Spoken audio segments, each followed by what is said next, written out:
1 and 2. We did a lot on regulation, and so now we got to do one more thing for regulation, and it's called regulatory capture. Oh, this pen stinks. I'm lightheaded now. That should be illegal for. We're told not to do that in dare. I know. Yeah. I missed that class, I guess. But remember the ICC? Do you remember what the ICC regulated? So it's interstate commerce, which was specifically what industry? And very quickly, what kind of people got on that regulatory body? Yeah, the very same people they're supposed to regulate. And that's what regulatory capture means. Where you have the people who are supposed to be regulated are on the commission. So railroad men on the ICC. A New Deal reformed the SEC, Securities and Exchange Commission, and a Wall Street banker. An act of 1971, and we created the Environmental Protection Agency, and let's say lobbyists for the coal industry was the head of that. The Food and Drug Administration, you put a lobbyist for the food manufacturers on that. That's regulatory capture. That's today, by the way. I just gave you all what we have today. A lot of regulatory capture. So that's a problem with regulation. You get my point on that one? Yes, you can have regulations, but that's a big flaw. And nobody ever will change that. I mean, it's easy to get rid of that, just say you can't do that. But I think you can probably guess why they don't change that. So let's get to number 3. So we had a big thing on regulation, anti-monopoly, government regulation, and now 3. And 3 is this concept of society. And progressives believe that society can improve. And I don't mean just kind of naturally improve, but this idea that really is an idea of the Industrial Revolution, that we can make a better society, meaning intervention can improve society. We can go in and change how the trajectory of society to make it whatever it might be. Your concept of more fair, more competition, better products, less poverty, any number of things we can have.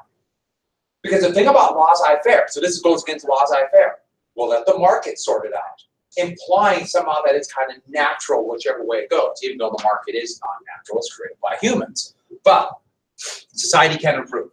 And once you get that idea, then that justifies regulation, because you could say we are making an improvement, and we can improve it.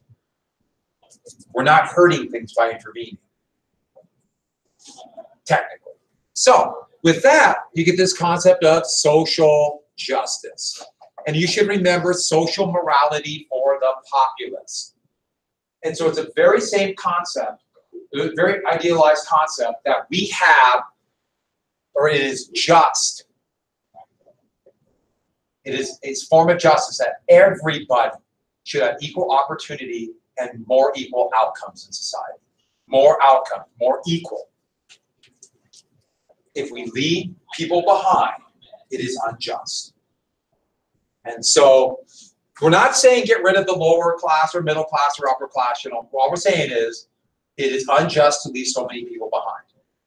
And that's what's happening, especially in this broad, huge working class. The vast majority of people are working class. So the wage earners or small farmers, they're barely making it. Working class means most of your income goes to survival. And by the way, what are the 3 elements of survival? And Kit Kats, yes. Food, shelter, clothing. That most of that goes. So you get very little extra for other things, like leisure, college. You get my point, you know, all those other things. And every generation changes, because you can argue that the basic necessities of life that kind of fit in with clothing, you know, kind of fit, or well, cars kind of fit in that. And food, refrigerators kind of fit in that now. When in 1900, they didn't fit. So it expands. Does that make sense? But the thing is the working class. If they're continually left behind, this makes an unstable society. This will make a very unstable society.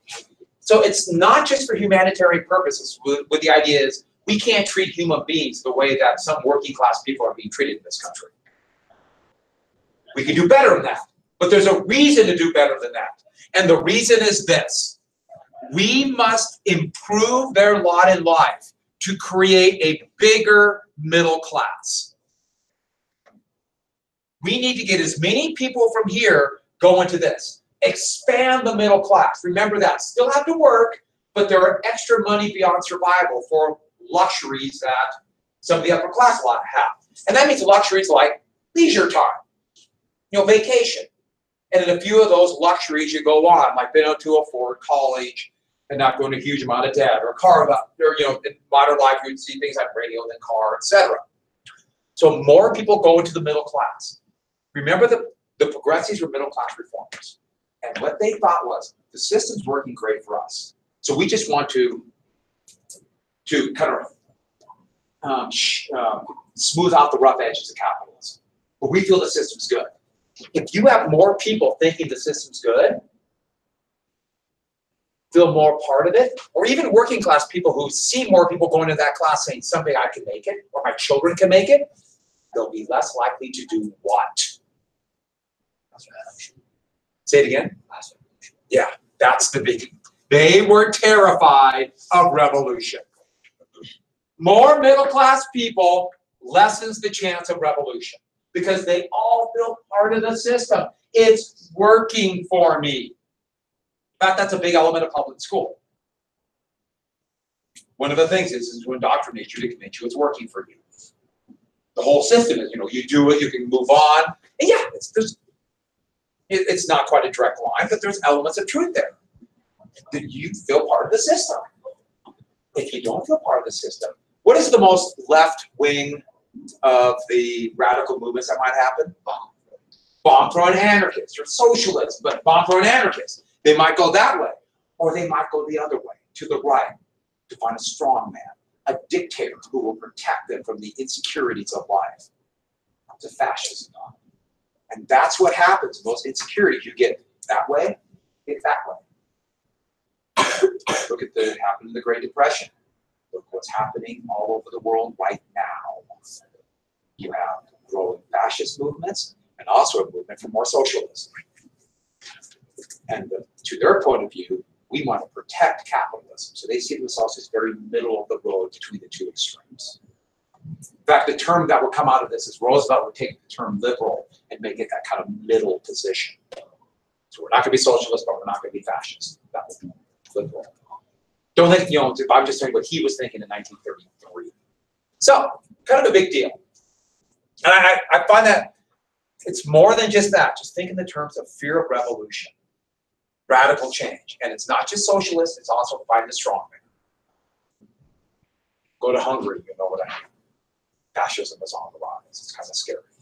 So, let's get to number 4. Who will do this for us? They got tired of corrupt politics. And what they wanted was this.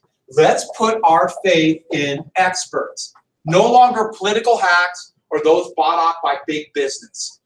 Experts, professionals, AKA government run by professionals called, these professionals in government, technocrats.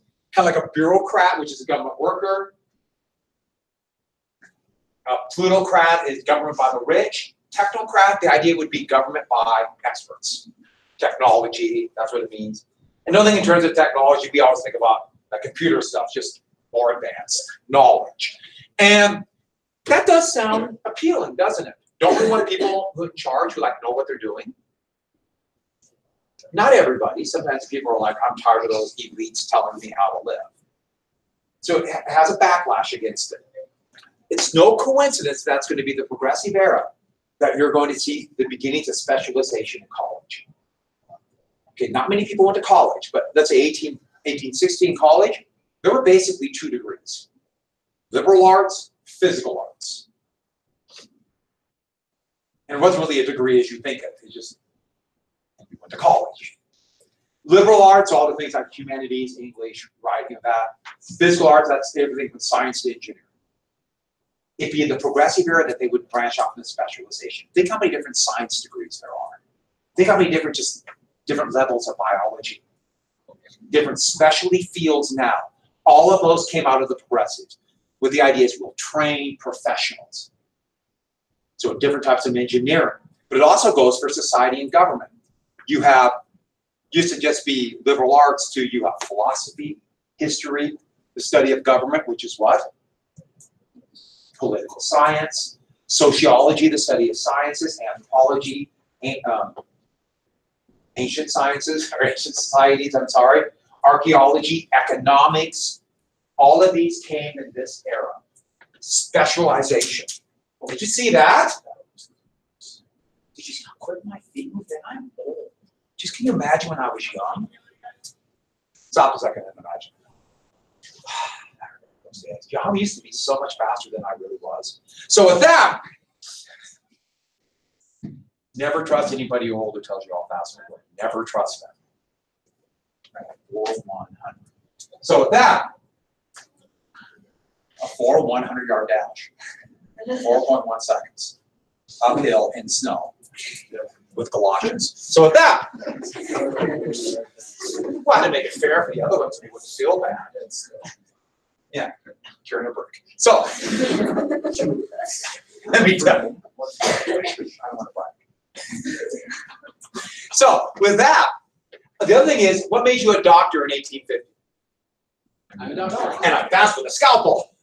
That's important before you could knock them out, before either. What made you a lawyer? It'd be beginning this era where they started getting professional requirements for everything. So it fits in this this idea, hey, if we're going to have professionals, let's make sure that they, for a lawyer, they have gone to law school, an accredited law school. So they start actually measuring what law schools do. Come on, they have to pass a certain exam, whether that's good or bad. High schools do that too, you know. And then what do they must pass in every state? It's different. A bar, which is an incredibly difficult test. Basically, being a lawyer is a test of memory. Intelligence, of course, matters, but boy, is it a memory. And doctors, the same deal. There's certain requirements. For teachers, we have to go. Can't just simply say you're a teacher. You have to go to education school. You have to pass a test. Then there's a 3-year kind of test period, so you get what's called tenure, where you're actually hired full time. There's a bunch of things you have to do for almost every profession. So if we're gonna have experts, let's make sure there's professional requirements. There's elements that can be fair, unfair, but there's a logic to it. And the idea is, let's put these people in government. Because we get professionals in there, they will not be corrupted. They will do what's best for society. They're experts. Now, I think already some of you might be saying, wait a second. Just because you're an expert doesn't mean you're incorruptible, except for us in here. But out there are people that are actually dishonest. I know, did I blow your mind? So I think you already see a little bit of a problem. But what they hoped is, if they could reform the democratic system, so, sorry, that's supposed to be democracy. If they could reform democracy, sorry, let's rewrite that. If they can reform democracy to have qualified voters pick experts, they can solve many of these problems. They can get rid of corruption then by getting rid of the influences that were getting people to pick either corrupt party hacks or corrupt by business and money. In fact, let's get to the two things. Remember bosses? They were the head of who ran the machine, who ran the cities, I said. Machines. Yeah, political machines. And so get rid of bosses and get rid of the control of trust. If you get rid of the big money control and the party control, what do you have? Experts. Then people will have qualified voters. I got to keep saying that because I'll come back to this on Monday. Qualified voters will pick what's best for all of us. And that means get rid of the influence of parties. If we could drive parties out where people aren't just voting like they were then, where literally they just get a red or blue slip and vote for Democrats or Republicans and vote for the best person. That would be the idea. And here, if we could drive out the influence of money in politics, pick out the best interests. And this is one of those things where I can see good things about this and I see disaster coming. Mostly it's going to turn into disaster. And I'll tell you why. But that was their goal. And so they thought at the end we could have this brand new philosophy that started in England, because remember the Industrial Revolution started there, So England had their big reform movement about 10 years before the United States. Germany was just in these convulsions of growth at that time. So they just jumped right to a fight between socialists and the military. Just right to it. But, yeah, Germans. But pragmatism, you remember pragmatic when I talked about Jefferson?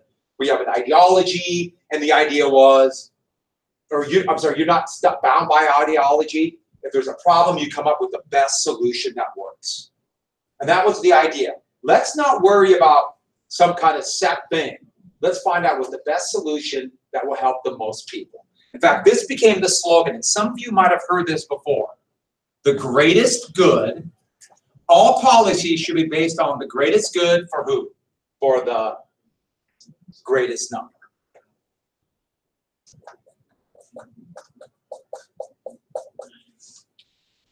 So get a policy that will help the most people. And so you're going to have things like, hey, breaking up monopolies will trigger more innovation, maybe higher wages and better products, but it won't solve all the problems. Greatest good for the greatest number, from our point of view. Still encourage innovation, and they solve all kinds of stuff. Public education is a classic example of that. Public education will not solve every problem, but it will have a great effect, a great multiplier effect that will help more people than probably anything else that we could do for people who are not yet adults in the workplace.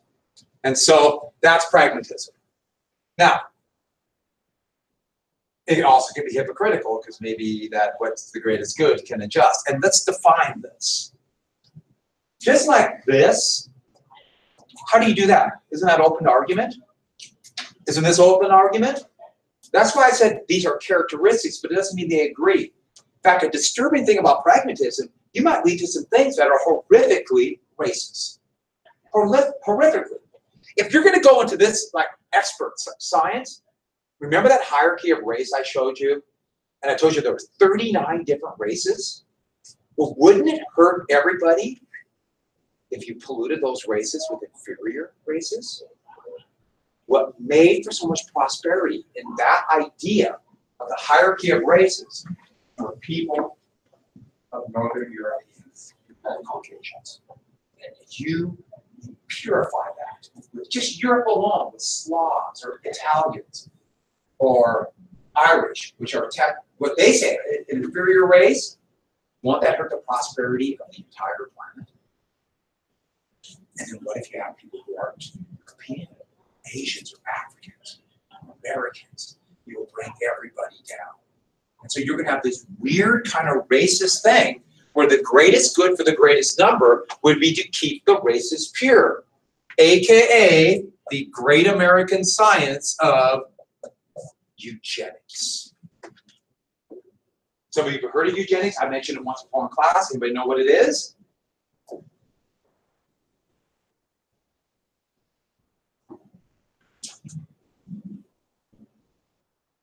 Selective breeding to keep the races pure. Did you notice what I said too? Breeding. That should tell you a lot about the feeling towards this. So you're going to get this idea among some progressives that it is our duty to make a better society by making sure that Caucasians are pure. It's a weird contradiction. You're also going to get progressives in this era who believe that there should be no, or all races should be equal.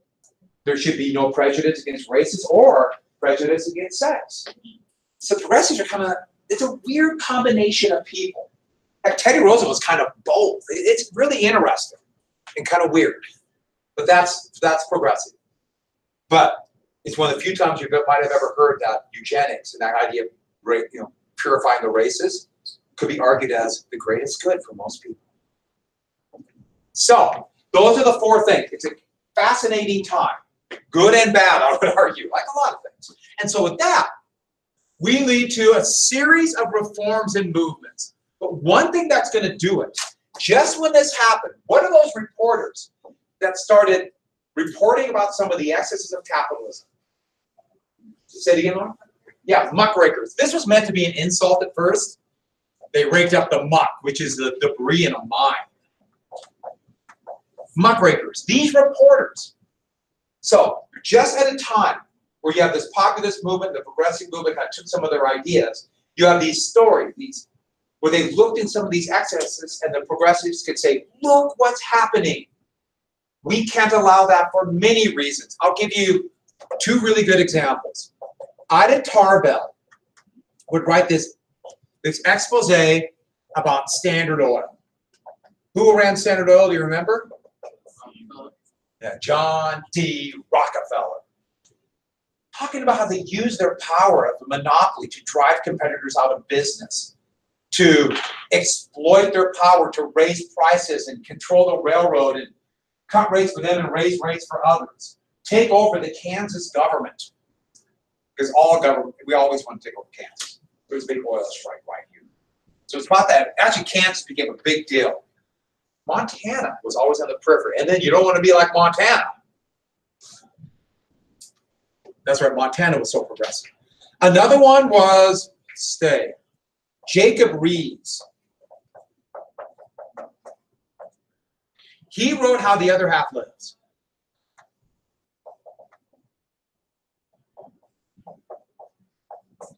He was a photojournalist, and he went through the Bowery and some of the poorest areas of the brand new city of New York City.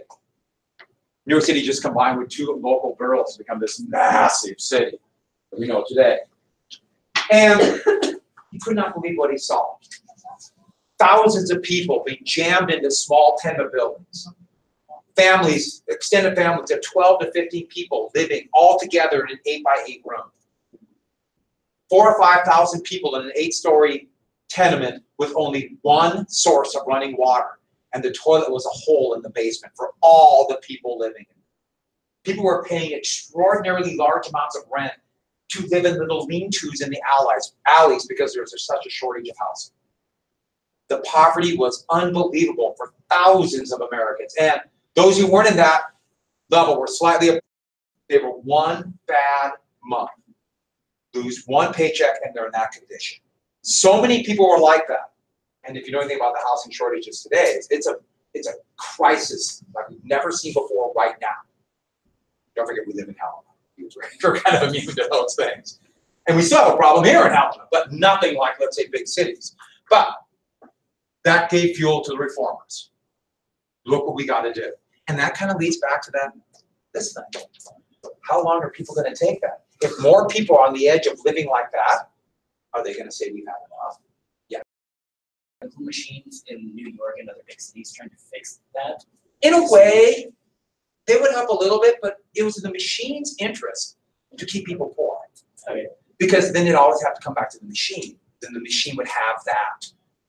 Okay. So the machines did a lot of, I would argue, good things, but then, yeah, it's always more complex. Upton Sinclair is not a muckraker, was not a muckraker. You might see, in fact, our textbook kind of puts him with the muckrakers. He wasn't. He's a socialist. Remember, he wrote it to blow up the whole system. So he doesn't quite fit. But he does have that same kind of effect. What two laws came out of Upton Sinclair's book? You remember? FDA and? Did I tell you how they inspected meat? I didn't tell you. You want to know?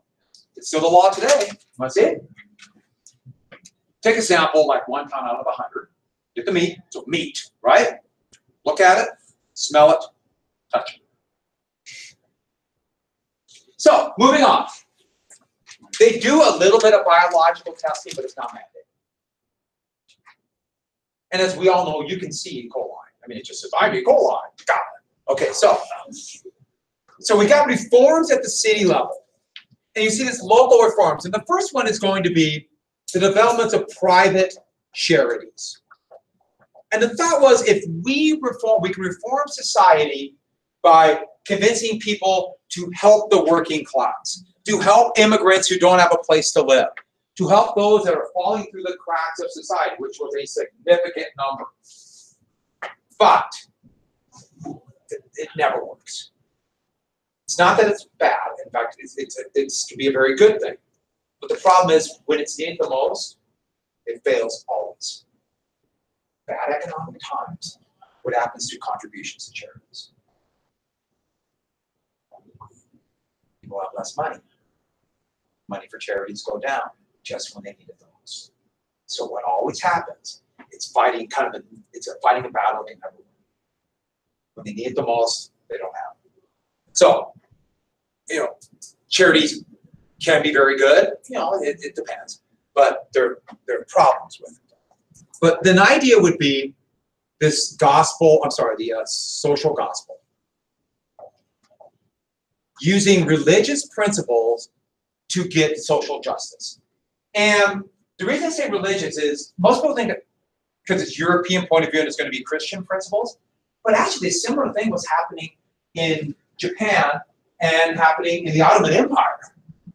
And so they would be saying using Islamic principles or something to that effect, a little more complex than that, but that's the same basic idea. So actually it was happening in a lot of different places. A good example of that would be what started in Britain. You probably all heard of the Salvation Army. Christian, non-denominational, yet they provide, obviously limited, but a significant amount of help for working class, for children, and still do.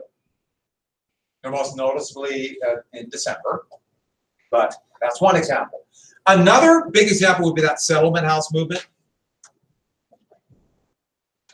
And originally these were kind of like, almost looked like dormitories, but a place for the immigrant poor to come in. They'd have a place to live, possibly survive. With a little bit of help, they had some effect, but same deal, could never keep up with the numbers. But Hull House, James Adams's house in Chicago, was considered the model of this because it would provide education, home, help provide a job, with the idea being once you can find a job, you can move out, then make room for more people coming in. On a grand scale, the New Deal would do something like this in the 1930s. And homelessness ended, basically, by the 1940s. Then they got rid of those programs, and that meant homelessness just exploded in the 1980s through today. So that's another story we'll get to later. Yeah, didn't mean to do that. But that's on a very nonchalant. I just know we'll get to it later. But also at the city level, what they thought is, politically, let's go to nonpartisan. Nonpartisan elections. Anybody know what nonpartisan means? Yeah, no party. No parties. We get rid of the parties with the idea they'll vote for the best person. And a lot of cities went to this, including Helena. Yeah. Huh? I was going to say Miles City. Well, Miles City is at the cutting edge of everything.